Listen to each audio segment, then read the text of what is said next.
Ayan, ito po. Matagal ko na hindi nararanasan. Mararanasan ulit ngayon ang pagkakayod ng niyog. Okay. Ito na po ang buhay natin ngayon. Wala tayo sa Maynila. Dito tayo sa Bisaya. Kaya pa-subscribe naman po. Kayod time. Tagalog, Bisaya. Subscribe Gerald Ramos Vlog. Oh, marunong pa.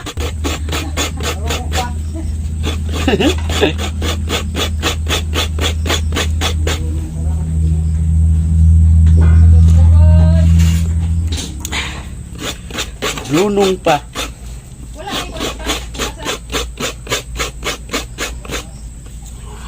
Oops. Tapos magpapausok ako kasi malamok. Gagamitin ko rin yung ano ng bunot.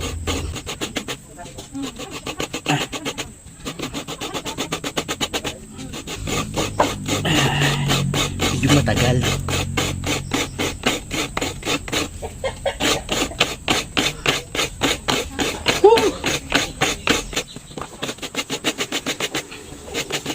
Ang diskarte, sa gilid lang muna ang pagtirada nito pag nagkakayod. Sa mga taga Maynila dyan, yung mga hindi marunong,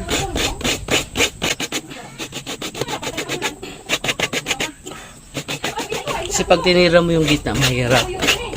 Kaya kailangan ito muna sa gilid.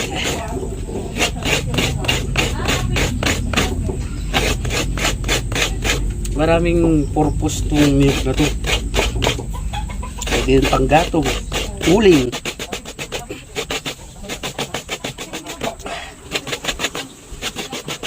Kayod tayo, kayod. Sa Cubao, gatana.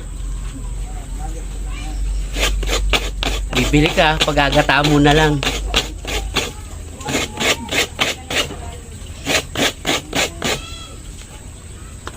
Napakamahal pa ng gata dun.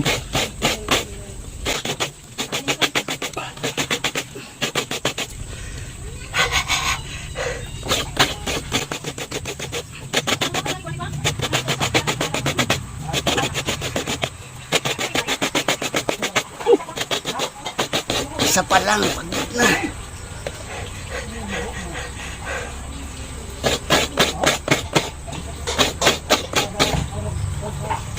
Ito kahirap.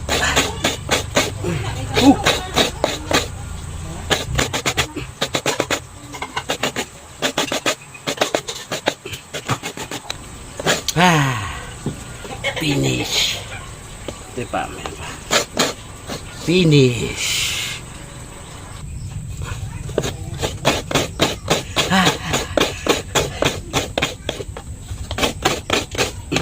Pagod. Ganito kahirap. Probinsya. Ubus na yung ano, no? Ubus na yung ating kamates. Opo, tatatlo lang po yun. Ay, dalawa lang.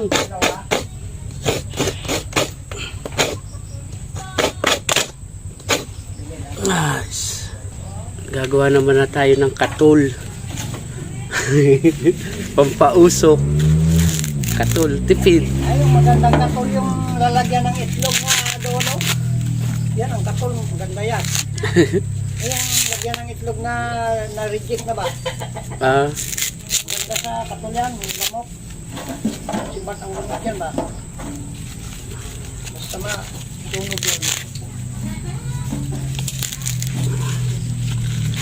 Pampausok. Mosquito lamok. Siguradong tepok.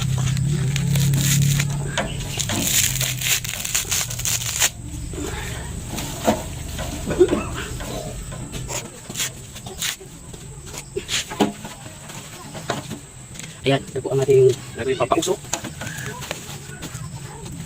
Ito sa ilalim. Ganyan. Tapos ito. Ito.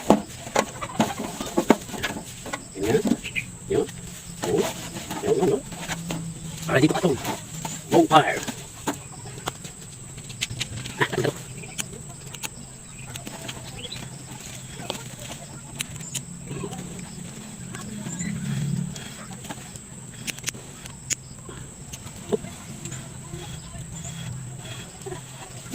Yan,